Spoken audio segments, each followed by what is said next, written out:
అందరికీ నమస్కారం. గీతమ్మ కథల ప్రపంచానికి స్వాగతం. నేను మీ గీతావాణి. ఇప్పుడు మనం వాసిరెడ్డి సీతాదేవి గారి మరీచికను ఆస్వాదిస్తున్నాం. 8వ భాగంలో జరిగిన కథను క్లుప్తంగా తెలుసుకుని 9వ భాగంలోకి ప్రవేశిద్దాం. ప్రతిభ సహచరుడు సత్యం గురించి ఆలోచిస్తూ ఉంటుంది. ఆమె తనను తాను నిగ్రహించుకుంటూ తనకు తాను హితవు చెప్పుకుంటూ ఉంటుంది. శబరి బిచ్చమెత్తుకుంటూ ఉంటుంది. దయామయుడైన ఒక వ్యక్తి ఆమెకు కొంత ధన సహాయం చేసి ఆసుపత్రికి వెళ్ళి వైద్యం చేయించుకోమంటాడు. కానీ ఆమె వెళ్ళదు. సత్యం ప్రతిభ పట్ల తన అక్కరను వ్యక్తం చేస్తాడు. నీకు హాని జరగటం నాకు ఇష్టం లేదు అంటాడు. ఆమె వ్యక్తిత్వం పట్ల అభిమానంతో పాటు గర్వాన్ని కూడా వ్యక్తం చేస్తాడు. మరుసటి రోజు జరగబోయే మారణకాండను ఊహిస్తూ ప్రతిభ ఏవేవో కలల్లోకి జారిపోతుంది. చివరికి తాను అంతం చేయబోతున్నది వయసు చెల్లిన వడ్డీ వ్యాపారిని కాదని భూస్వామి సుబ్బారాయుణ్ణని తెలుసుకుని సమాధానపడుతుంది. ఇక 9వ భాగంలో కథ ఈ విధంగా మొదలవుతుంది. సరిగ్గా 9 గంటలకు దళాలు 2 స్థావరాలు వదిలి అడవి మార్గాన నడవసాగాయి. డెన్లో శామ్యూల్, బిక్షాలు మిగిలిపోయారు. బిక్షాలు కాలి గాయం మాన్పుకొచ్చింది. శామ్యూల్కు 2 రోజులుగా జ్వరం లేదు. దళాలు స్థావరాన్ని వదిలి వెళ్ళగానే డెన్ రక్షణ బాధ్యతను స్వీకరించారు. మధ్యాహ్నం 12 అయ్యేసరికి దట్టమైన అడవిని దాటి దళాలు బయటకొచ్చాయి. పలచగా చెట్లు, ఎక్కువగా పొదలు, కంచెలు ఉన్న అడవి ప్రాంతంలోకి వచ్చారు. చంద్రం దళంతో వచ్చిన ఉష, ప్రతిభ పక్క నడుస్తూ కబుర్లు చెప్పుకుంటున్నారు. ఉష ప్రతిభ కంటే 6 నెలల ముందు దళంలో చేరింది. తను యూనివర్సిటీలో డాక్టరేట్ చేస్తున్నప్పుడు విప్లవ పోరాటాలు, రాజకీయాలు విని ఎలా ప్రభావితురాలై ఉద్యమంలోకి వచ్చిందో చెప్పింది ఉష. తన ఇంటి పరిస్థితులు చెప్పింది. అన్నంలో ఒకడు యూత్ కాంగ్రెస్ నాయకుడని, తమ్ముడు మెడికల్ రిప్రజెంటేటివ్గా ఉన్నాడని చెప్పింది. వాళ్ళలో ఎవరికి తన రాజకీయాలు నచ్చవని, తండ్రి గవర్నమెంట్ ప్లీడర్గా పనిచేస్తున్నాడని చెప్పింది. ఉష మాటలు వింటుంటే ప్రతిభకు తండ్రి గుర్తొచ్చాడు. నిజంగా తన తండ్రి వీళ్ళందరికంటే మంచివాడు, రేషనల్గా ఆలోచించగలవాడు అనుకుంది. ఎండ నెత్తి మాడుస్తోంది. బిగుతుగా ఉన్న యూనిఫామ్ చెమటతో తడిసిపోతున్నది. ముడి వేసుకుని పైకి కట్టుకున్న జుట్టు కింద తల చితచితలాడిపోతూ ఉంది. ప్రతిభ జుట్టు ముడి ఊడదీసుకుంది. జుట్టు భుజాల మీదుగా గాలికి ఎగురుతూ ఉంది. చెంపల మీదకు పడుతున్న జుట్టును వెనక్కు తోసుకుంటుండగా ముందు నడుస్తున్న సత్యం ఆగి వెనక్కి తిరిగి చూశాడు. వాట్ కామ్రేడ్స్, నడక మందగించింది, కొంచెంసేపు ఆగుదామా? ఏమీ అవసరం లేదు, నడవలేక కాదు, ఏవో కబుర్లలో పడిపోయావంతే అంటూ ప్రతిభ త్వరగా అడుగులు వేయసాగింది. ప్రతిభ, ఓ అరగంట ఆగితే బాగుంటుందనిపిస్తోంది, త్వరగా నడవడానికి ప్రయత్నిస్తూ ఆయాసపడుతూ అన్నది ఉష. కామ్రేడ్, మీరు నడుస్తూ ఉండండి, 5 నిమిషాలు ఆగి వస్తాం సత్యాన్ని ఉద్దేశించి అన్నది ప్రతిభ. చెట్టు చాటుకు వెళ్ళటానికి ఆగుతున్నారేమో అని అర్థం చేసుకున్న సత్యం గబగబా దళ సభ్యులతో కలిసి ముందుకు నడిచాడు. ఉష, ప్రతిభ చెట్టు కింద రాళ్ల మీద కూర్చుని చేతులకి ముఖానికి పట్టిన చెమట తుడుచుకున్నారు. సుజాత, సుందరం పెళ్లి చేసుకోబోతున్నారట తెలుసా? మాటల మధ్యలో హఠాత్తుగా అన్నది ఉష. తెలుసు. నీ అభిప్రాయం ఏమిటి? ఇందులో ఒకరి అభిప్రాయంతో ప్రమేయం ఏముంది?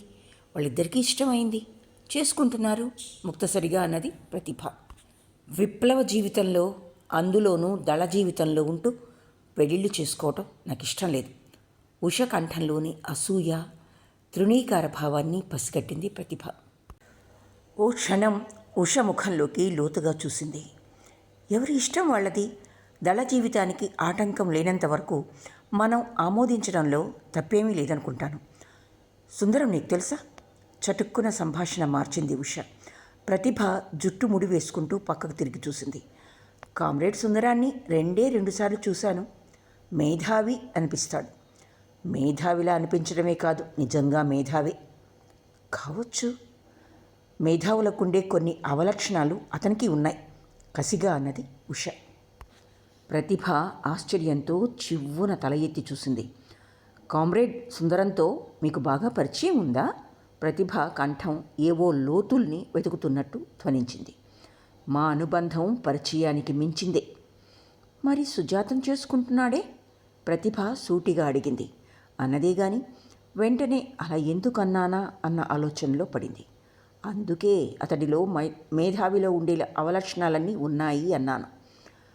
పార్టీ కమిటీ దృష్టికి తెచ్చావా? లేదు, ప్రయోజనం లేదని ఊరుకున్నాను. ఎందుకని? ఇప్పుడు నేను చెప్తే నమ్మవు. అనుభవంతో నువ్వే ముందు ముందు తెలుసుకుంటావు. సుందరం తెలివైనవాడు. అతనికి పార్టీని నమ్మించి తెలివితేటలున్నాయి. పార్టీలో పలుకుబడి, అధికారం ఉన్నాయి. అతన్ని కాదని నిలిచి అతన్ని పార్టీ నుంచి ఎక్స్పెల్ చేయించే శక్తి లేదు. ఇంతకీ సుందరం నిన్ను మోసం చేశాడా అని ప్రతిభ పక్కకు చూసింది. శారీరక సంబంధమైన మోసం కంటే మానసికంగా మోసం చేయడం ఘోరమైంది కాదా? ప్రతిభ నిట్టూర్పు విడుస్తూ తల ఊపింది. అందుకే సుందరాన్ని నేను ద్వేషిస్తున్నాను. అవినీతిపరుడు. ఉష తుపాకీ అందుకొని లేచి నిలబడింది. లే, వెళ్దాం పద, వాళ్ళు మన కోసం ఎదురు చూస్తున్నారు. ఉష గబగబా ముందుకు నడవసాగింది. ప్రతిభ లేచి ఆమెను అనుసరించింది. సత్యం అలాంటివాడు కాడు. నిజాయితీ ఉన్న విప్లవకారుడు, హృదయం ఉన్న మనిషి, గ్రేట్ ఫిలాసఫర్. మేధావిలా కనిపించడు, నటించడు, మాట్లాడ్డు. కానీ నిజమైన మార్క్సిస్టు మేధావి సత్యం, ఆదర్శప్రాయుడు. ప్రతిభ ఆలోచనలు కొండల్ని దాటి మబ్బుల్లోంచి పరుగులు తీశాయి. 15 నిమిషాల్లో ఇద్దరు ముందున్న కామ్రేడ్స్ను కలుసుకున్నారు. అందరూ కలిసి కొండ దిగువకు వచ్చారు. నిద్రగన్నేరు చెట్టు కిందకు చేరారు. 2 గంటలు కావస్తోంది. కామ్రేడ్స్, రొట్టెలు తిని నీళ్లు తాగండి. 1 గంట విశ్రాంతి తీసుకోవచ్చును. 3 గంటలకు బయలుదేరాలి. ఆ కనిపించే నల్లని కొండ ఎక్కాలి. చీకటి పడేసరికి కొండ దిగి లోయలో ఉండాలి. లోయలో వాగు దిగువన కొరియర్ కామ్రేడ్స్ మన కోసం ఎదురుచూస్తూ ఉంటారు. అక్కడి నుంచి రావిపాడు 15 మైళ్ళు, గంగిడిపాళెం 12 మైళ్ళు. రావిపాడు దళానికి అక్కడ ఆగే వ్యవధి లేదు. 4 గంటలకు పైగా ప్రయాణం. కామ్రేడ్ ఉష మీకే చెప్తుంది. త్వరగా తిని ఇప్పుడే రెస్ట్ తీసుకోవాలి. తరువాత non stop March. Comrade Chandram దళ సభ్యులను ప్రత్యేకంగా ఉషను ఉద్దేశించి చెప్పాడు. రొట్టెల మూట విప్పి మిరపకాయ, ఉల్లిపాయ నంచుకుంటూ తినసాగాడు చంద్రం. ప్రతిభ సత్యం దళ సభ్యులతో కూర్చున్నది. రొట్టెలు తిని వాటర్ బాటిల్స్లో నీరు ఖాళీ చేశారు. నిద్రగన్నేరు మద్దిమానుల నీడల్లో విశ్రాంతి తీసుకున్నారు. పొద్దు తిరిగి వాలుతుండగా దళాలు 2 ప్రయాణ సన్నాహాలు పూర్తి చేసుకున్నాయి. చంద్రం దళం ముందు, సత్యం దళం వెనక నడక సాగించారు. ఉష చంద్రం దళంతోనూ, ప్రతిభ సత్యం దళంతోనూ నడుస్తున్నారు. సత్యం వెనకే నడుస్తున్న ప్రతిభ సత్యం గురించి ఆలోచించసాగింది. సుందరం మీద అంత ద్వేషాన్ని పెంచుకున్న ఉష ఈ విప్లవ పోరాటంలో ఎంతకాలం ఉండగలుగుతుంది? సుందరం నిజంగా ఉషను మోసం చేసి ఉంటే పార్టీ కమిటీ సుందరం మీద క్రమశిక్షణ చర్యను తీసుకోదు. అలాంటి సుందరాన్ని సుజాత పెళ్ళి ఎలా చేసుకోబోతుంది? ఉష చెప్పిన దాంట్లో నిజం ఎంత? సుజాత మీద అసూయతో అలా చెప్పడం లేదు కదా. అవకాశం దొరికినప్పుడు సత్యాన్ని అడగాలి. సత్యం మనసు విప్పి ఇలాంటి విషయాలు తనతో చర్చిస్తాడా? కొండ ఎక్కుతున్న ప్రతిభకు మోకాళ్ళు గుంజసాగినాయి. మొదటి గంట హుషారుగానే ఉన్నది. పొద్దు వాలిపోతున్నది. కొండ 3 అంతలు ఎక్కారు. మిగిలిన భాగం బాగా నిటారుగా ఉన్నది. ప్రతిభ వంగి భారంగా నడవసాగింది. వీపున ఉన్న కిట్ బరువుగా వెన్నుపూసను ఉరుసుకుంటున్నది. భుజాన తుపాకీ బరువెక్కిపోతున్నది. మధ్య మధ్య జారి ముందుకు పడుతున్నది. తుపాకీ సర్దుకోబోతూ ఉంటే వెనక ఉన్న కిట్ రెండో పక్కకు జారిపోతున్నది. ఎగశ్వాస, దిగశ్వాస, ఆయాసం, హలుపు, కాళ్ళు పట్టుతప్పుతున్నాయి. ఇక్కడి నుంచి జారితే కిందకు చూసింది. కళ్ళు తిరిగినాయి. చేత్తో కొండరాళ్లను పట్టుకుని దాదాపు పాకినట్టే కొండ ఎక్కసాగింది. అలా ఎంతో దూరం ఇహ నడవలేదు. ఇక్కడ ఆగిపోతే దళ సభ్యులు ఏమనుకుంటారు? సత్యం ఏమనుకుంటాడో? అందుకే నిన్ను క్యాంపు దగ్గర ఉండమన్నాను. అని సత్యం అంటే తను దళ జీవితమంతా సెంట్రీ డ్యూటీకే అంకితమైపోతుంది. తన చేతకానితనానికి లోపల కుమిలిపోతూ దళ జీవితం గడపాల్సి ఉంటుంది. వర్గ శత్రువును హతమార్చలేని తనకు దళ సభ్యత్వం ఎందుకు? కాలు తీసి కాలు వేయలేకపోతున్నది. ఇంకా ఎక్కవలసిన కొండ 500 మీటర్ల దాకా ఉన్నది. ఈ కాస్త దూరం ఓపిక పట్టి ఎక్కగలిగితే ఎంత బాగుంటుంది. కానీ సత్యం ఆగి వెనక్కి చూశాడు. తను ఆగలేదే. అతను ఎందుకు ఆగి వెనక్కి తిరిగాడు? చూడకుండానే తన స్థితిని ఎలా అర్థం చేసుకోగలిగాడు? నిజంగా సత్యం లాంటి మనుషులు అరుదుగా ఉంటారు. ఎక్కడ, ఎప్పుడు, ఏది అవసరమో చెప్పకుండానే తెలుసుకోగలడు. నిర్మోహమాటంగా మాట్లాడతాడు. అయినా తోటి వాళ్లను కించపరచడు. కుండబద్దలు కొట్టినట్లు ఉన్నది ఉన్నట్టు చెప్తాడు. అయినా పిడివాదం చెయ్యడు. మొదట్లో తను కూడా కొంతవరకు సత్యాన్ని అపార్థం చేసుకున్నది. ఎందుకు ఆగారు? రొప్పుతూ అడిగింది.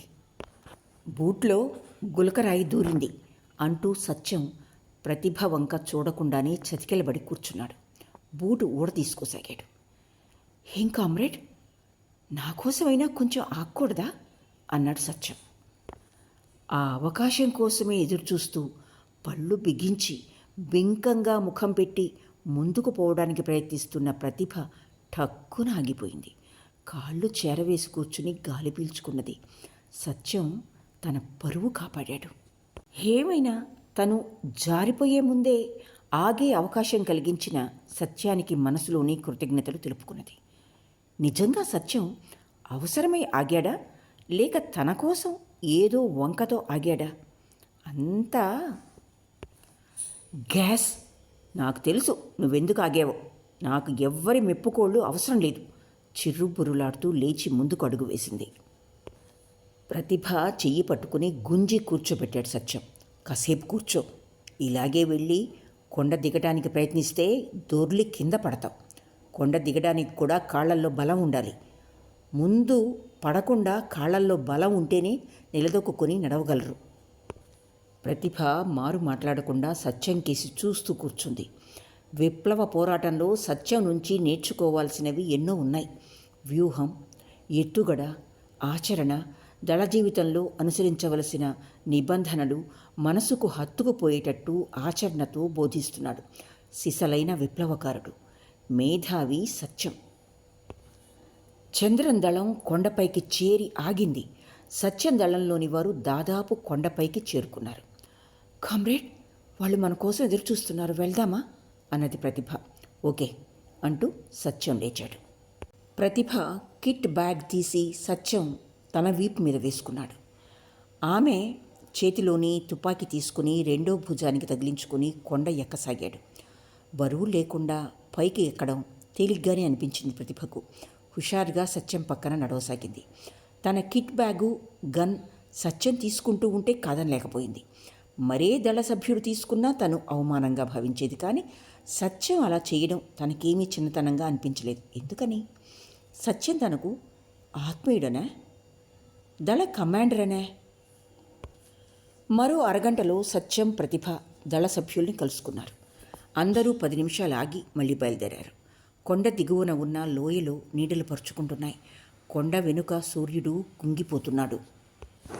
కొండ ఎక్కడానికి 2.5 గంటలు పట్టింది. కానీ దిగటానికి అరగంట సరిపోయింది. ఈ వ్యవస్థకు ఎదురు నడవడం వరదకు ఎదురీదడం లాంటిది. ఎత్తు ఎక్కడం కూడా అలాంటిదే. గాలి వాలుకు, నీటి వాలుకు పోవడం తేలిక. ఈ సమాజాన్ని అనుసరించడం, పరిస్థితులతో రాజీ పడటం అలాంటిదే. అందుకనే ఎంతోమంది మేధావులు, యువకులు ఈ వ్యవస్థ మారాలనే అభిప్రాయం ఉన్నా ఎదురు నడవలేక సమాజంతో పాటు వాలుకు కొట్టుకుపోతున్నారు. ఆచరణకు, ఆదర్శాలకు అంతరాలు పెరిగిపోతున్న ఈ సమాజం ఒక వికృతమైన దశకు చేరుకున్నది. తమ విప్లవ పోరాటం ఆదర్శవాదుల కళ్ళు తెరిపిస్తుంది. చకచక కొండ దిగుతున్న ప్రతిభ మనసులో విప్లవ జ్యోతులు వెలిగిపోతుండగా బాహ్య ప్రపంచంలో చీకట్లు ముసురుకు రాసాగాయి. కొండ దిగువ లోయలో మర్రి చెట్టు కిందకొచ్చేసరికి మనిషి సరిగ్గా కనిపించడం లేదు. దళ నాయకుడు చంద్రంతో మాట్లాడుతున్న గొంతు కొత్తగా ఉన్నది. కామ్రేడ్, రావిపాడు దళం మీదే కదా? నేను రావిపాడు కొరియర్ని. సత్యాన్ని మరో వ్యక్తి వచ్చి అడిగాడు. అవును కామ్రేడ్, మా దళమే. అతడి భుజం మీద చేయి వేసి అన్నాడు సత్యం. అంతలోకి రెండవ దళం నాయకుడు సత్యం దగ్గరకొచ్చాడు. కామ్రేడ్, మా దళం ఓ గంట ఆగి బయలుదేరుతుంది. మీరు వెంటనే బయలుదేరి వెళ్లాల్సి ఉంటుంది. మీరు 3 మైళ్ళు ఎక్కువ దూరం నడవాలి. అలా అయితే 2 గ్రామాల్లోనూ మన యాక్షన్ దాదాపు ఒకే టైంలో జరిగిపోవచ్చు. అలాగే, మేం ఇప్పుడే సాగిపోతాం అని సత్యం తన దళ సభ్యులకు మార్చింగ్ ఆర్డర్ ఇచ్చాడు. కొరియర్ ముందు నడుస్తున్నాడు. అతడి వెనక సత్యం, ప్రతిభ, మిగతా దళ సభ్యులు నడుస్తున్నారు. వేగంగా అడుగులు వేస్తూ నడుస్తున్న ప్రతిభకు ఎంతో గర్వంగా ఉంది. వర్గ శత్రు సంహార కార్యక్రమంలో తను భాగస్వామిని కాబోతున్నది. పరమ దుర్మార్గుడు భూస్వామి అయిన సుబ్బారాయుడు గుండెకు తుపాకీ ఎక్కుపెట్టి తను సూటిగా కాలుస్తుంది. ఇంతకు ఆ అవకాశం సత్యం తనకిస్తాడా? ఇవ్వమని కోరుతుంది. తన మనసు తెలిసినవాడు, తన భావాలను చదవగలవాడు, తన కోరికలను ఎరిగినవాడు. సత్యం తప్పక తనకు అవకాశం ఇస్తాడు. తప్పక ఇస్తాడు. తను అడగకుండానే ఇస్తాడు. ఆ రాక్షసుడి గుండెలోకి గురి చూసి కాలుస్తుంది. బుల్లెట్ దండగెందుకు? వీడి తల కత్తితోనే నరకమంటే? అయినా తను సందేహించదు. ఒక్క వేటుకు తలను నేల మీదకు దొర్లిస్తుంది. అపర కాళికాదేవిలా ఆ రాక్షసుడి రక్తంలో తన చేతులు కడుక్కుంటుంది. ఆ సుబ్బారాయుణ్ణి, ఆ నరరూప రాక్షసుణ్ణి ముక్కలు ముక్కలుగా నరికి వాడి ఇంటి గుమ్మానికి వేలాడదీస్తుంది. జిల్లా అంతటా ఈ వార్త పొగమంచులా ఆవరిస్తుంది. వీడి జాతి వర్గ శత్రువుల గుండెల్లో రైళ్లు పరుగులు తీస్తాయి. ఊళ్ళు వదిలి పట్నాలకు పరుగులు తీస్తారు. పీడిత ప్రజలు పండుగలు జరుపుకుంటారు. పుక్కిటి పురాణాల్లోని నరకాసుర సంహారాన్ని స్మరిస్తూ ఈనాటికి ప్రజలు పండుగలు చేసుకుంటున్నారు. ఆనంద జ్యోతులు వెలిగించుకుంటున్నారు. ఈ అభినవ నరకాసురుడిని అలనాటి సత్యభామల తను ఆయుధం పూని. కామ్రేడ్ ప్రతిభ, జాగ్రత్త, ముందు గుంట ఉన్నది. సత్యం హఠాత్తుగా ఆగి వెనక్కు చూస్తూ అన్నాడు. నరకాసుర సంహారంలో మునిగిపోయిన ప్రతిభ సత్యం మీద దాదాపు పడినంత పనిచేసింది. నిలదొక్కుని మెల్లగా సత్యం వెనకే పొలంలోకి దిగింది.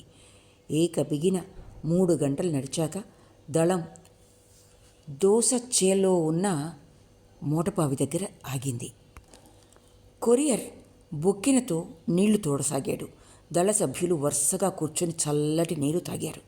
ప్రతిభ దోశలతో నీళ్లు తాగి ఆ చల్లటి నీళ్లు ముఖానికి అద్దుకున్నది.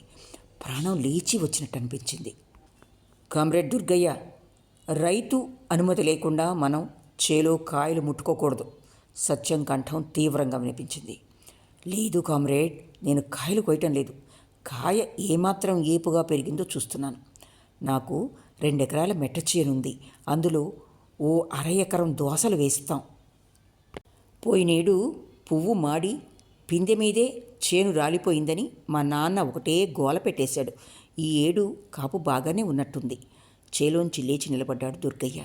ప్రతిభకు సత్యం ధోరణి విభ్రమ కలిగించింది. అంతలో ఒక్క కాయ కోస్తే ఏం పోతుంది? వర్గశత్రువుల ఆస్తి కొల్లగొడుతున్నాం. ప్రాణాలకు తెగించి భూస్వాములను, వడ్డీ వ్యాపారులను చంపుతున్నాం. ఇదంతా ఎవరి కోసం చేస్తున్నాం? బీద రైతాంగం కోసం, బీద ప్రజల కోసం. ఇంత త్యాగం చేస్తున్న విప్లవకారుడికి రైతు చేలో ఒక్క దోసకాయ తుంచుకునే హక్కు లేదా? ప్రతిభ చేతిలో తీగ నుంచి తెగిన దోసకాయ ఉన్నది. కానీ ఆమె ఆలోచన ఇంకా తెగలేదు.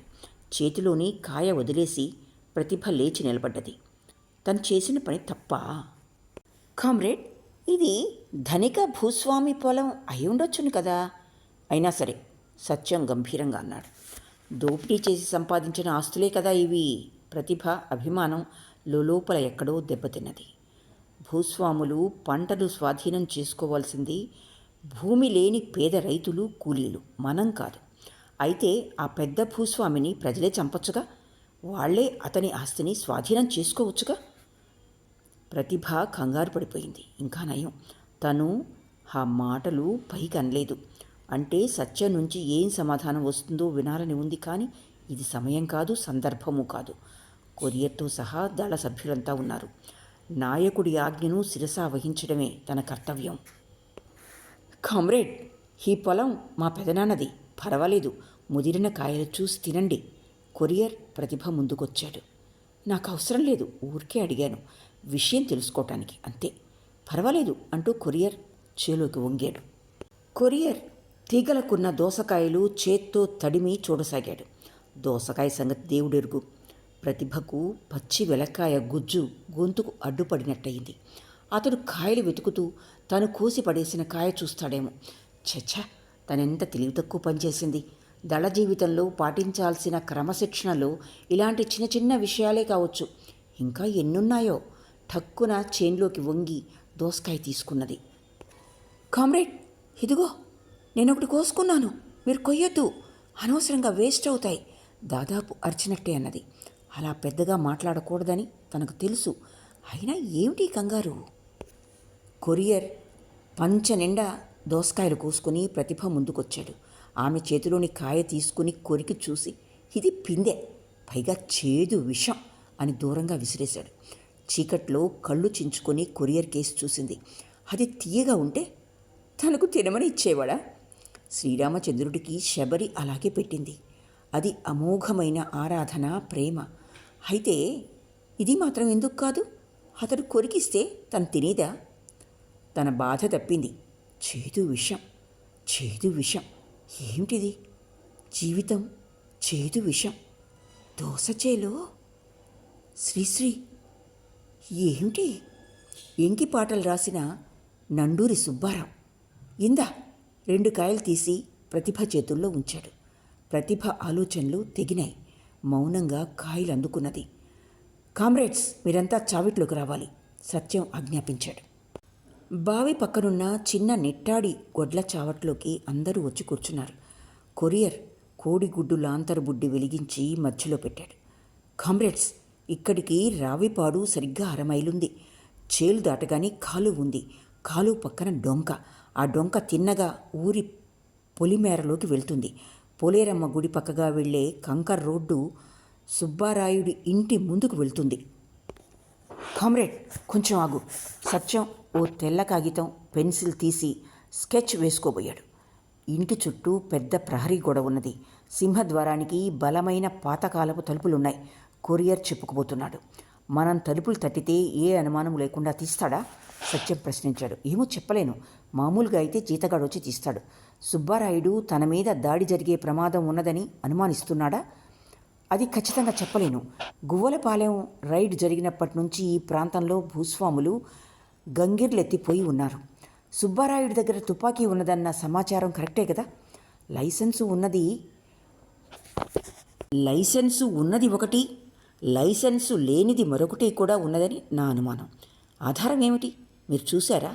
ఓసారి రాయుడి స్నేహితుడు వచ్చాడు. ఇద్దరూ చేతిలో తుపాకీతో అడ్డంకి వేటకొచ్చారు. 2వ తుపాకీ అతని స్నేహితునిది కావచ్చుగా. అతను తిరిగి వెళ్ళేటప్పుడు అతని దగ్గర తుపాకీ లేదు. అయితే మీ అంచనా కరెక్టే అయి ఉండాలి. నాయుడి దగ్గర 2 తుపాకులు ఉన్నాయన్న నిర్ధారణతోనే మనం వ్యూహాన్ని రూపొందించుకోవాలి. రాయుడు కాక తుపాకీ ఉపయోగించగలిగిన వాళ్ళు ఆ ఇంట్లో ఇంకా ఎవరెవరున్నారు? రాయుడి కొడుకు తుపాకీ వేస్తాడు. రాయుడు తండ్రికి 70 ఏళ్ళు దాటినాయి. అతడు తుపాకీ కాల్చడం నేర్చినవాడే, కానీ కాళ్ళు వంగవు. మొత్తం ఈ రాత్రి ఆ ఇంట్లో ఎంతమంది ఉండొచ్చునంటారు? రాయుడు, రాయుడు కొడుకు, తండ్రి, జీతగాడు, రాయుడి పెళ్ళాం చనిపోయింది, కోడలు, రాయుడి వితంతువైన చెల్లెలు పిల్లలిద్దరూ, రాయుడి మనుమడు మనవరాలు. కొరియర్ చెప్పుకుపోతున్నాడు. అంతవరకు వేళ్ల మీద లెక్క వేస్తున్న ప్రతిభ లెక్క తప్పి రాయుడి చచ్చిపోయిన పెళ్ళాన్ని ముందు లెక్క వేసి మళ్ళీ తీసేసేసరికి కొరియర్ రాయుడు చెల్లెలి పిల్లల లెక్క కూడా దాటిపోయాడు. ఉన్నవాళ్ళని చెప్తే చాలదు, చచ్చిన వాళ్ళ గురించి చెప్పడం ఎందుకు? మనసులోనే విసుక్కున్నది ప్రతిభ. కామ్రేడ్, మరోసారి చెప్పండి. ముడిచిన వేళ్లను వదిలి మళ్ళీ ముడవటానికి సిద్ధమయ్యి అన్నది ప్రతిభ. సత్యం గుడ్డి వెలుగులో ప్రతిభ ముఖంలోకి చూశాడు. అది గమనించనట్టే కొరియర్ కేసి చూడసాగింది ప్రతిభ. కొరియర్ మళ్ళీ చెప్పాడు. రాయుడు చావిడి ఇంటికి ఏ వైపున ఉన్నది? సత్యం అడిగాడు. దక్షిణ పక్కన ప్రహరీ గోడ కానుకుని చావిడి ఉన్నది. చావిడికి ఇంటికి మధ్య ఉన్న గోడ ఎంత ఎత్తున ఉంటుంది? ప్రహరీ గోడంత ఎత్తే ఉంది. అదే ఎన్ని అడుగుల ఎత్తా అని నొక్కి చిరాగ్గా అడిగింది ప్రతిభ. ఈసారి ప్రతిభ సత్యం కేసి చూసి నీళ్లు మింగినట్టు చేసింది. చెప్పానుగా నిలువున్నర ఉంటుందని. ప్రతిభ ముఖం వెలవెలాబోయింది. ఎప్పుడు చెప్పాడు? నిలువున్నర అంటే? సత్యం ప్రతిభ అవస్థను అర్థం చేసుకున్నాడు. అంటే దాదాపు 9 అడుగులుంటుంది అన్నాడు. అవును, అంతే ఉంటుంది అన్నాడు కొరియర్. జీతగాడు ఎక్కడ పడుకుంటాడు? సత్యం కొరియర్ను ప్రశ్నించాడు. డాబా ముందు వరండాలో పడుకుంటాడు. చావిడి వెనక ఉంటే అతను ముందు పడుకుంటాడా? గొడ్లకు మేత వెయ్యడం, చావిడికి కాపలా కాయడం జీతగాడి పనే కదా. అవును, అదంతా జీతగాడే చూసుకుంటాడు.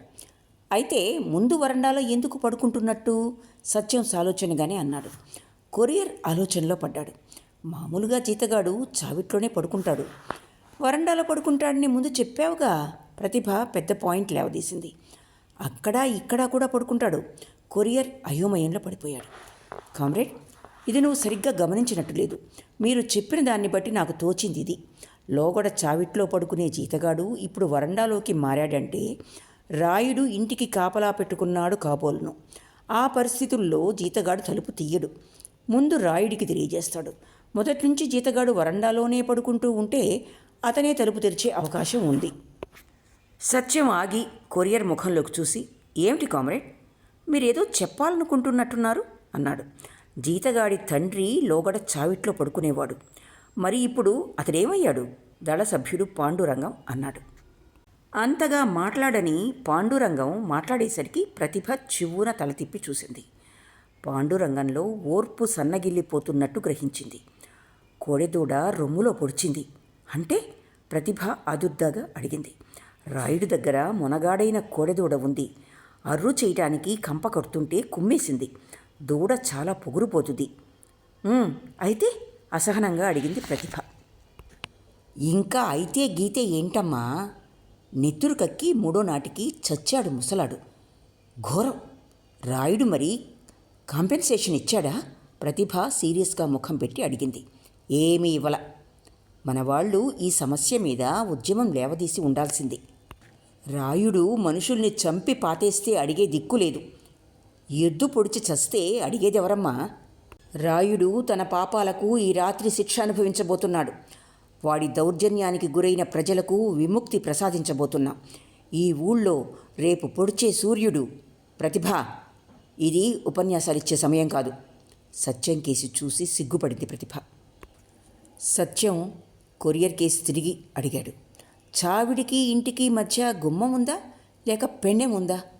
గుమ్మమే ఉంది, కానీ తలుపులు సరిగ్గా లేవు. ఒకటే రెక్క ఉంది, రెండోది విరిగిపోయి ఉంది. గుడ్. చావిట్లోకి మార్గం? తేలిగ్గా వెళ్ళొచ్చు. రేకు తలుపులపై నుంచి దూకి వెళ్ళొచ్చు. ఓకే కామ్రేడ్స్, సత్యం దళ సభ్యుల్ని ఉద్దేశించి చెప్పసాగాడు. అందరూ శ్రద్ధగా వింటున్నారు. దాడి, ఎత్తుగడ, ఎవరెవరు ఏ ఏ స్థానాల్లో ఉండాలో, ఏమేమి చెయ్యాలో సత్యం వివరించాడు. గుడ్డి దీపం వెలుగులో సత్యం చేతివాచి చూసుకున్నాడు. 11:05 సత్యం లేచి నిలబడ్డాడు. అతనితో పాటు దళ సభ్యులు, కొరియర్ లేచారు. కామ్రేడ్స్, మహత్తరమైన విప్లవ కర్తవ్యాన్ని నెరవేర్చబోతున్నాం. సందేహాలకు, సంశయాలకు తావులేదు. బలవంతుడు, కసాయివాడు, పరమ దుర్మార్గుడు అయిన శత్రువును ఎదుర్కోబోతున్నాం. ఏరియా కమిటీ మనకిచ్చిన కార్యక్రమాన్ని అమలు జరిపి మన విప్లవ చైతన్యాన్ని, సమరశీలతను మన దళం మరోసారి రుజువు చేసుకోబోతున్నది. మహనీయుడు, యుగపురుషుడు అయిన చైర్మన్ మావో సిద్ధాంతాలను, సూక్తులను మరోసారి మననం చేసుకుని విప్లవ కార్యక్రమంలో ముందుకు సాగిపోదాం. మార్చ్. సత్యం ముందుకు నడిచాడు. దళ సభ్యులు అతన్ని అనుసరించారు. కొరియర్ సత్యం పక్కన నడుస్తున్నాడు. కాలువ దగ్గరకొచ్చారు. కాలువ మీదున్న తాటి బోదెల మీదుగా కాలువ దాటారు. తాటి బోదె మీద నడుస్తూ పక్కకు ఒరిగిన ప్రతిభ చటుక్కున ముందు నడుస్తున్న సత్యాన్ని పట్టుకొని నిలదొక్కున్నది. కాలువ పక్క డొంకలో నడుస్తున్న ప్రతిభ క్షణక్షణం ఉద్విగ్నురాలైపోతున్నది. మరో అర్ధగంటలో ఊరు వస్తుంది. మరో 10 నిమిషాల్లో రాయుడు చావిడి, మరో 5 నిమిషాల్లో రాయుడు తుపాకీతో ఎదురుగా నిలబడ్డాడు. తుపాకీకి ఎదురుగా తను నిలబడ్డది. రాయుడు తుపాకీ కింద పారేసి పారిపోతున్నాడు. పిరికి పంద. నిరాయుధుల్ని నిర్దాక్షిణ్యంగా చంపే రాయుడు తన ముందు గజగజలాడిపోతున్నాడే. సాయుధుడైన విప్లవకారుడి ముందు శత్రువు ఆయుధం పనిచెయ్యదు. వాడికి కాళ్ళు వణుకుతాయి. పారిపోతున్న రాయుణ్ణి వెన్నంటి తరిమింది. గుండెల మీద తుపాకీ ఎక్కుపెట్టి రాయుడి ముఖంలోకి చూసింది. చండ్రనిప్పులు చెరిగే వాడి కళ్ళు వడగళ్లలా అయిపోయినాయి. నేలకు వంగి తన కాళ్ళు పట్టుకున్నాడు. మెలితిరిగిన మీసాల వెనక ఉన్న అహంకారం ఏమైంది? రాయుడి మీసాలు రొయ్య మీసాల్లా ప్రాధేయపడుతున్నాడు. ప్రాణభీతితో అల్లాడిపోతున్నాడు. పెడరెక్కలు విరిచి రాయుడి కొడుకుని రాయుడి పక్కన నిలబెట్టాడు పాండురంగం. రాయుడి మనవణ్ణి రెక్కలు పట్టుకొని తెచ్చాడు మరో కామ్రేడ్.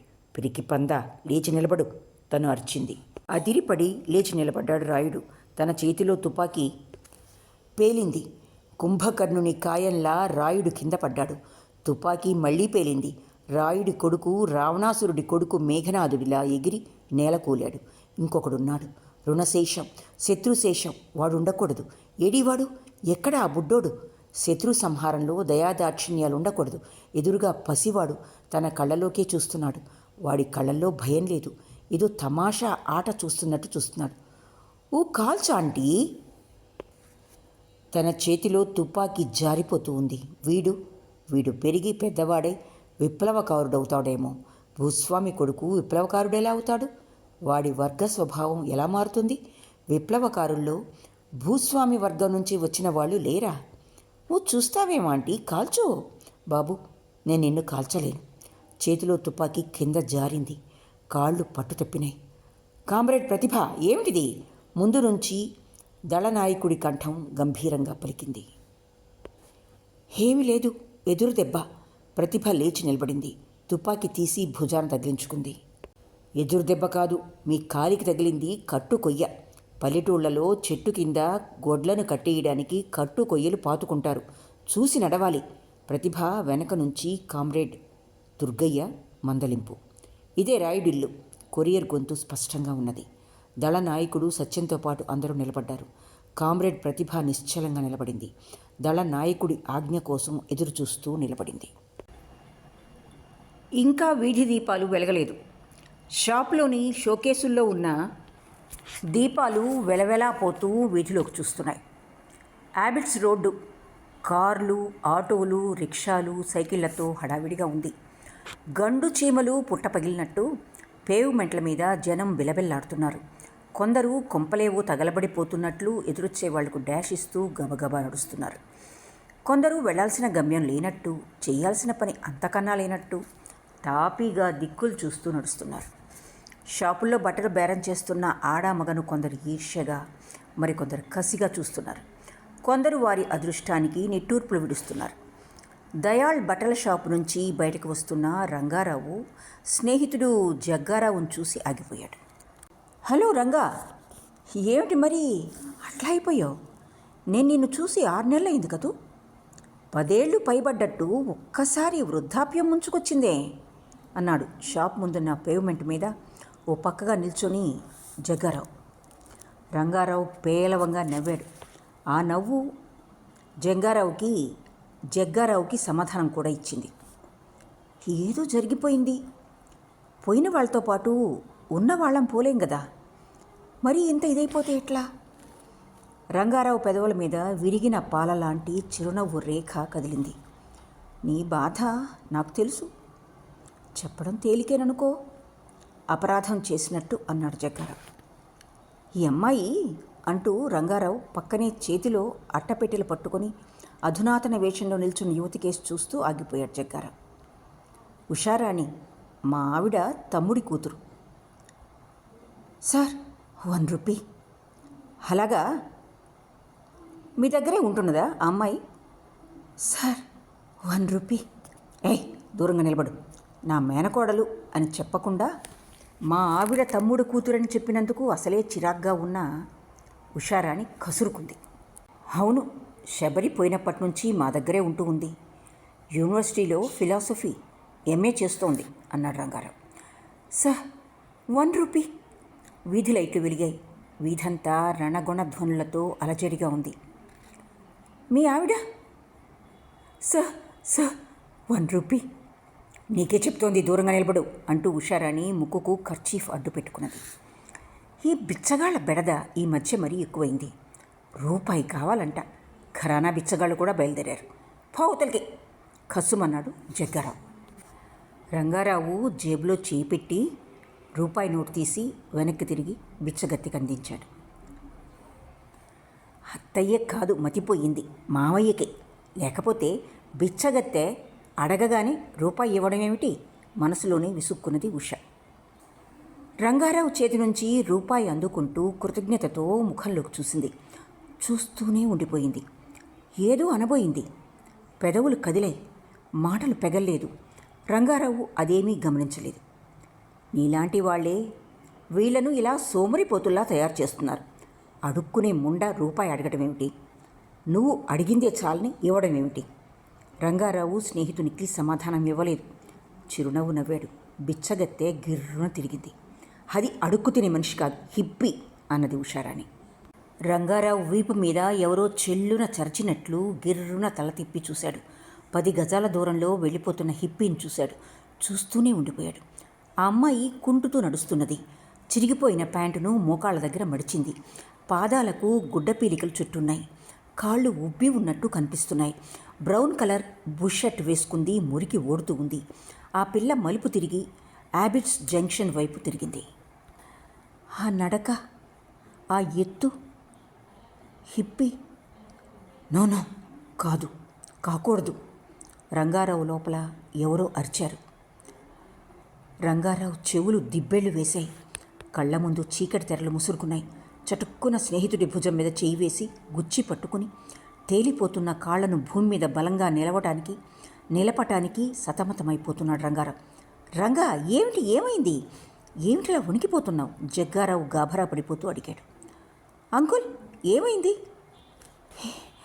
ఏం లేదు, కొంచెం గిడ్డీగా ఫీల్ అయ్యాను తమాయించుకుని అన్నాడు రంగారావు.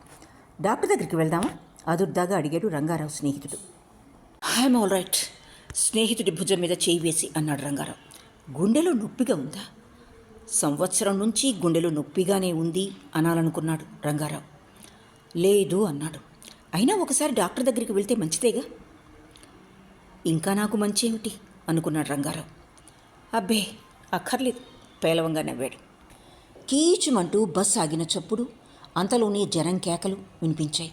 జనం యాబిట్స్ సర్కిల్ కేసి పరుగులు తీస్తున్నారు.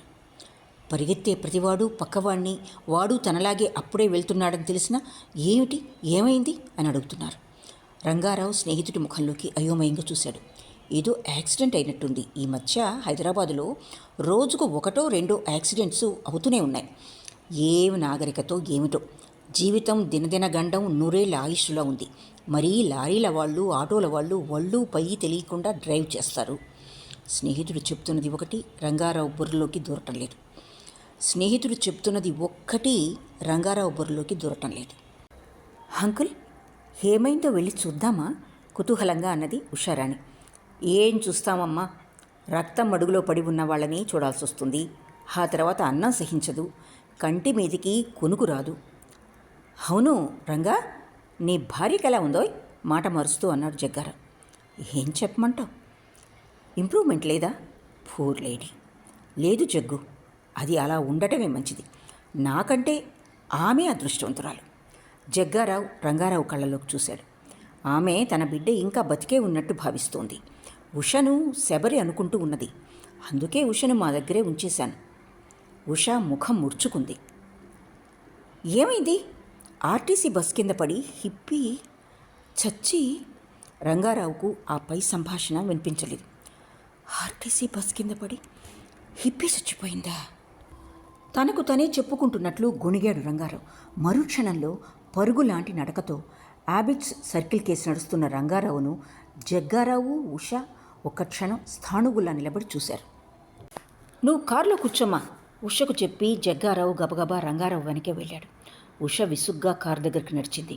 కారులో కూర్చుని డోర్ను విసురుగా వేసింది. డ్రైవరు వెనక్కి తిరిగి చూశాడు. నువ్వెక్కడికి? కారు దిగుతున్న సుబ్బన్నను కోపంగా అడిగింది. ఇప్పుడే వస్తా, నువ్వు వెళ్ళక్కర్లేదు, కూర్చో. సుబ్బన్నకు ఒళ్ళు మండిపోయింది. ఈ అమ్మ దబాయింపు ఎక్కువైపోయింది అనుకుంటూ వెళ్ళిపోయాడు. ఉష పళ్ళు కొరుక్కున్నది. ఎవరు బస్ కింద పడిపోయింది? రంగారావు జనంలోకి జొరపట్టడానికి ప్రయత్నిస్తూ అడిగాడు. హిప్పీ, ఆడా మగా? రంగారావుకు ఈసారి సమాధానం రాలేదు. ఆడా మగా మళ్ళీ అడిగాడు. ఎవరికి తెలుసు, వాళ్ళంతా దూరం నుంచి ఒకటిగానే ఉంటారు అన్నాడు ఒకడు. పోలీసులందరినీ దూరంగా నెట్టేస్తున్నారు. ఒకడు ఆ తోపుకు వచ్చి రంగారావు మీద పడ్డాడు. పడబోతున్న రంగారావును అప్పుడే వచ్చిన జగ్గారావు పట్టుకున్నాడు. ఈ జనంలో మనం ఎక్కడ ముందుకు పోగలం కానీ, పోదాం పద, కనుక్కో ఆ పడిపోయింది ఆడపిల్లో మగవాడు. జగ్గారావు రంగారావు ముఖంలోకి జాలిగా చూశాడు. మగవాడే. రంగారావు మీద పడ్డవాడు సమాధానమిచ్చాడు. రంగారావు కాళ్ళు నిలదొక్కుని నిలబడ్డాడు. ఇక వెళ్దామా? కొంచెం దూరంలో నిల్చుని ఉన్న ముగ్గురు హిప్పీలను పరిశీలనగా చూస్తున్న రంగారావుకు స్నేహితుడి మాటలు వినిపించలేదు. వాళ్లలో 2 మగవాళ్ళు, ఒక ఆడపిల్ల ఉన్నారు. వాళ్ళు తమలో ఒకడు యాక్సిడెంట్లో చనిపోయినందుకు పెద్దగా బాధపడుతున్నట్లు కనిపించడం లేదు. తనను రూపాయి అడిగిన హిప్పీ గర్ల్ కోసం అతని కళ్ళు వెతకసాగాయి. కానీ ఆ అమ్మాయి కనిపించలేదు. వీళ్ళ దగ్గర ఎందుకు నిల్చోలేదు? ఒకవేళ తన అనుమానం కానీ నిజం కాదు కదా? తనను చూసి పారిపోయిందేమో. హిప్పీల దగ్గరికి వెళ్ళి, మీ మనిషేనా చనిపోయింది అని అడిగాడు రంగారావు. అవును అని నిర్లిప్తంగా ఒక అమ్మాయి సమాధానం ఇచ్చింది. ఆ అమ్మాయి అమెరికన్లా కనిపించింది. రెండో అమ్మాయి కేసు చూశాడు. ఈ అమ్మాయి కూడా ఈ దేశం మనిషిలా కనిపించలేదు. చచ్చిపోయిన వాడి పేరేమిటి అడిగాడు రంగారావు. కాలు. మేమంతా కాలు అనే పిలుస్తాం. అతని పూర్తి పేరు మాకు తెలియదు. కాలిఫోర్నియా నుంచి వచ్చాడు అని చెప్పాడు మగ హిప్పీ. అతను కూడా అమెరికన్లానే ఉన్నాడు. వెళ్దామా? జగ్గారావును ఉద్దేశించి అన్నాడు. అంతా తన భ్రమ. ఆమె శబరి కాదు. తన శబరి బంగారు బొమ్మ. సంవత్సరం తిరగకుండా అంత ఘోరంగా ఎలా తయారవుతుంది? రంగారావు నిట్టూర్చాడు. దహన సంస్కారానికి డబ్బుందా? రంగారావు ప్రశ్నకు హిప్పీలలో ఏ ఒక్కరూ సమాధానం ఇవ్వలేదు. జేబులోంచి పర్సు తీసి 200 ఒక హిప్పీ గర్ల్కు అందించాడు. ఆ అమ్మాయి రంగారావు ముఖంలోకి ఆశ్చర్యంగా చూస్తూ నోట్లు అందుకున్నది. అదేమిటి అన్నాడు స్నేహితుడు. రంగారావు సమాధానం ఇవ్వకుండా ముందుకు నడిచాడు. అతనికి తనను డబ్బు అడిగిన అమ్మాయి గురించి తెలుసుకోవాలని ఉంది. కానీ స్నేహితుడు పక్కనే ఉండటం వల్ల మౌనంగా ముందుకు కదిలాడు. వాళ్ళు ఆ డబ్బుతో చచ్చిన వాడికి దహన సంస్కారాలు చేస్తారనుకుంటున్నావా? పక్కనే నడుస్తూ అన్నాడు జగ్గారావు. రంగారావు విననట్టే నడుస్తున్నాడు. శుభ్రంగా మత్తు మందులు కొనుక్కొని 2 రోజులు మత్తులో పడిపోతారు. రంగారావు వినిపించుకోలేదు. Dirty creatures. జగ్గు అని రంగారావు చురుగ్గా అన్నాడు. రంగారావు తన మాటలకు ఎందుకంత బాధపడ్డాడో అర్థం కాక తెల్లబోయి చూశాడు జగ్గారావు. వాళ్లను ఏమి అనకు, అమాయకులు, కల్లా కపటం తెలియని పసివాళ్ళు. శబరి కళ్ళల్లో మెదులుతూ ఉంటే అన్నాడు రంగారావు. జగ్గారావు మాట్లాడలేదు. రంగారావు కారులో కూర్చున్నాడు. జగ్గారావు వెళ్ళి వస్తానని చెప్పి పక్క షాపులోకి వెళ్ళాడు. సుబ్బన్న ఇంకా రాలేదు. అంకుల్, ఈ సుబ్బన్న గాడికి చాలా పొగరు. రంగారావు అలసటగా ఉష కేసి చూశాడు. ఆ చూపులు ఉషను చూస్తున్నట్టు లేవు. నేను వద్దు అంటుంటేనే వెళ్ళాడు. చూశావా, ఇంతవరకు రాలేదు. వాడికి నా మాటంటే బొత్తిగా లక్ష్యం లేదు. రంగారావు ఆమె ఏం చెబుతోందో అర్థం కానట్టే చూశాడు. సుబ్బన్న పరిగెత్తుకుంటూ వచ్చి స్టీరింగ్ ముందు కూర్చున్నాడు. ఏ చూసొచ్చావా? అదేనా బస్ కింద పడింది? సుబ్బన్న వినిపించుకోనట్టే కారు స్టార్ట్ చేశాడు. మాట్లాడవే, ఆ డర్టీ ఉమ్మనేనా అంకుల్ దగ్గర రూపాయి అడిగి తీసుకుంది? పక్కన నిల్చుంటే ఎంత కంపు కొట్టిందో. అంత కుళ్ళిపోయాక బతకడం కూడా అనవసరమే, చావడమే మంచిది. ఉషా, నోర్మొయ్! రంగారావు పిచ్చివాన్లా అరిచాడు. ఉషా బిక్క చచ్చిపోయింది. రోషం, కోపం, దుఃఖం ఆమె ముఖంలో ముప్పిరిగున్నాయి. ముఖ్యంగా సుబ్బన్న ముందు అంకుల్ అలా తనను అవమానించడాన్ని భరించలేకపోయింది. ఇప్పుడు నేనేమన్నానని గొంతులో ఏదో అడ్డుపడినట్టు అన్నది. రంగారావు మామూలు స్థితికి రావడానికి కొంత సమయం పట్టింది. ఉష కేసి చూశాడు. ఆమె కళ్ళు తుడుచుకోవడం గమనించాడు. మనసు చివుక్కుమన్నది. సారీ ఉష, ఏదో ఆవేశంలో అన్నాను, బాధపడకు, అపరాధిలా అన్నాడు రంగారావు. ఆవేశమా? ఎందుకు రావాలి? హిప్పీల గురించి తను ఏదో అంటే అతనికి అంత ఆవేశం ఎందుకు రావాలి? ఏమ్మా, బాధపడుతున్నావా? లేదు అంకుల్ అనలేక అన్నది. తారు రోడ్డు మీద ఫియట్ రాజహంసలా కాకపోయినా హంసలా పోతూ ఉంది. అందరూ ఎవరి ఆలోచనల్లో వాళ్ళున్నారు. కారు నడిపే తీరు చూస్తుంటే సుబ్బన్న కూడా ఏదో ఆలోచిస్తున్నట్టే ఉంది. సార్, కారు స్పీడు తగ్గించి సుబ్బన్న పిలిచాడు. ఏం సుబ్బన్న? సార్, అమ్మాయి, అదే మీ దగ్గర రూపాయి అడుక్కున్న అమ్మాయి అచ్చం నడుస్తుంటే మన శబరమ్మలాగే. సుబ్బన్న, గుండెల్లో కస్సున బాణం దిగిన జంతువులా అరిచాడు రంగారావు. కారు దేన్నో కొట్టబోయి సడన్ బ్రేక్ వేయటంతో వెనక్కు ముందుకు ఊగి ఆగిపోయింది. ఓ మై గాడ్ అన్నది ఉష. రంగారావు ఈ లోకంలో లేడు. అదేమీ గమనించే స్థితిలో లేడు. సుబ్బన్న తానేం చేశాడో తెలుసుకున్నాడు. కారు చిన్నగా పోతూ ఉంది. కారు ఇంటి ముందు ఆగింది. ఉష విసురుగా దిగి అట్టపెట్టెలు తీసుకుని లోపలికి వెళ్ళిపోయింది. కారు గ్యారేజ్లో పెట్టి వెళ్ళబోతున్న సుబ్బన్న రంగారావు దిగిన చోటనే పోర్టికోలో నిల్చుని ఉండడం చూసి అపరాధిలా వచ్చి నిల్చున్నాడు. క్షమించండి సార్, ఏదో అనేశాను ఉండబట్టలేక. సుబ్బన్న తనలో ఉన్న వ్యక్తిని ఉద్దేశించినట్టు చిన్నగా అన్నాడు రంగారావు. అయ్యా, ఆ అమ్మాయిని నువ్వు సరిగ్గా చూసావా? క్షమించండి, ఏదో. పర్వాలేదు, చెప్పు సుబ్బన్న. ఈ రహస్యం నీకు నాకు తప్ప మరెవరికి తెలియదు. అందరూ శబరి చచ్చిపోయిందని అనుకుంటున్నారు. సుబ్బన్న మౌనంగా నిల్చున్నాడు తలదించుకొని. నువ్వు బాగా చూసావా? రంగారావు కంఠంలో జీర పలికింది. తమరు డబ్బులిస్తున్నప్పుడు చూశాను. ముఖం కనిపించలేదు కానీ చప్పున ఆ ఎత్తు అది చూడగానే ఎందుకో అమ్మాయి గారు గుర్తొచ్చారు. వెనక్కి తిరిగి వెళ్ళిపోతున్నప్పుడు చూశాను. ఒకసారి శబరమ్మ పడితే కాలు బెణికింది, కుంటుతూ నడిచేవారు. ఈ అమ్మాయి కూడా కుంటుతూ నడుస్తుంటే ఎందుకో అచ్చం శబరమ్మలాగే అనిపించింది. బాబు, ఈ అమ్మ మన శబరమ్మ కాదు. మనిషిని పోలిన మనుషులుంటారు. మన శబరమ్మ రంగు. ఆ యాక్సిడెంట్ అయిన చోట హిప్పీలు కొందరున్నారు, కానీ ఆ పిల్ల కనిపించలేదు. తనకు తనే చెప్పుకుంటున్నట్లు అన్నాడు రంగారావు. అవును బాబు, నేను వెతికాను. అందుకే. ఏంటి బాబు? ఆ పిల్ల అంత గొడవ జరిగినా, తన వాళ్లల్లో ఒకడు చచ్చిపోయినా అక్కడ ఉండకుండా వెళ్ళిపోయిందంటే కారణం? తనకు తనే ప్రశ్నించుకున్నట్టు గొనుక్కున్నాడు. సుబ్బన్న ఆలోచిస్తూ నిల్చున్నాడు. నేను రూపాయి ఇస్తుంటే సందేహిస్తూ చూస్తూ నిల్చుంది. నేను మాటల్లో అంతగా పట్టించుకోలేదు. ఎవరో బిచ్చగత్తె అనుకున్నాను. ఉష ఆమె హిప్పీ అని చెప్పగానే తిరిగి చూశాను. అప్పటికే కుంటుకుంటూ తత్తరబిత్తరగా వెళ్ళిపోతూ మలుపు తిరిగింది. నాకు ఆ నడక చూడగానే శబరే గుర్తొచ్చింది సుబ్బన్న. బాణం తగిలిన జంతువులా దీనంగా సుబ్బన్న ముఖంలోకి చూశాడు రంగారావు. సుబ్బన్న చూపులు మరల్చుకున్నాడు. అతని కళ్ళు చెమ్మగిల్లాయి. సుబ్బన్న, ఆ పిల్ల ఒకవేళ మన శబరమ్మ కాదు బాబు, చెవున తల ఎత్తి అన్నాడు సుబ్బన్న. ఎందుకు కాకూడదు? అమ్మాయి గారు అంత ఘోరంగా. ఏమో సుబ్బన్న, ఎందుకు కాకూడదు? హిప్పీల గురించి ఈ మధ్య నేను కొన్ని పుస్తకాలు చదివాను. వాళ్ళ జీవితాలు ఎంత దారుణంగా ఉంటాయో ఏం చెప్పమంటాం. ఆ డ్రగ్స్ తిని తిని మనుషులు ఎంత ఘోరంగానైనా తయారవుతారు. ఏందో బాబు, అంతా యోమయంగా ఉంది. ఆ పిల్లని మన అమ్మాయి గారు అనుకోవటానికి మనసొప్పడం లేదు. రంగారావు నిలబడలేనట్టుగా వరండాలో ఉన్న కుర్చీలో కూలబడ్డాడు. సుబ్బన్న, అయ్యా, ఒకసారి వెళ్ళి వాళ్ళు ఎక్కడున్నారో తెలుసుకొని వస్తావా? అలాగే బాబు, కారు తీసుకెళ్ళు.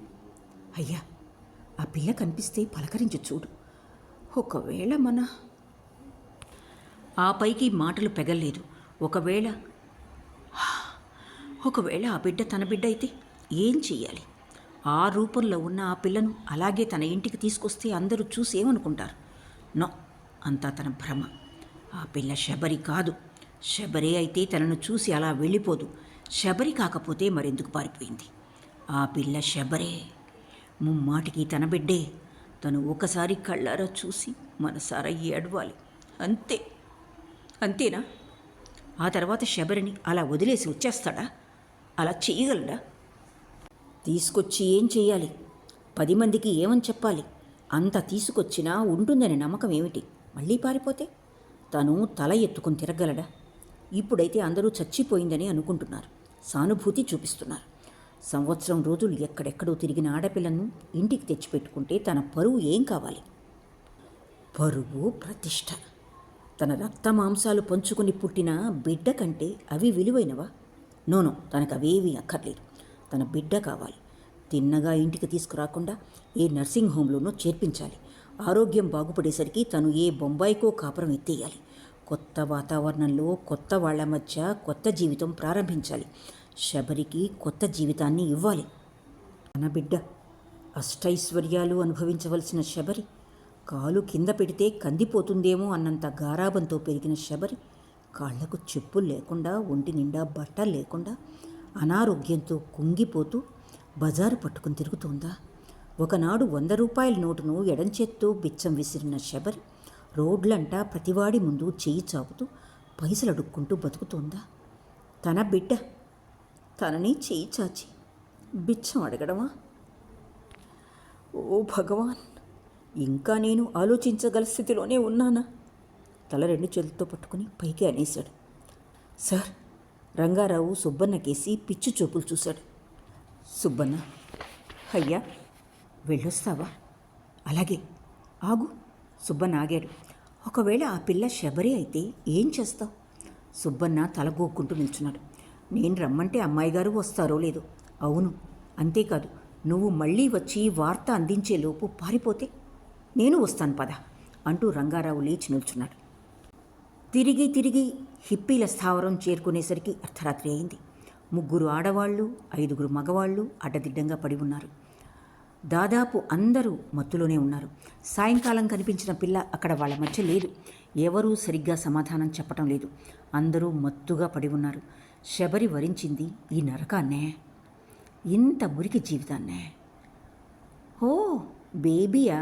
ఒక ఆడపిల్ల మత్తుగా అన్నది. అమ్మాయి పేరేమిటి? తెలీదు, అందరం బేబీ అనే అంటాం.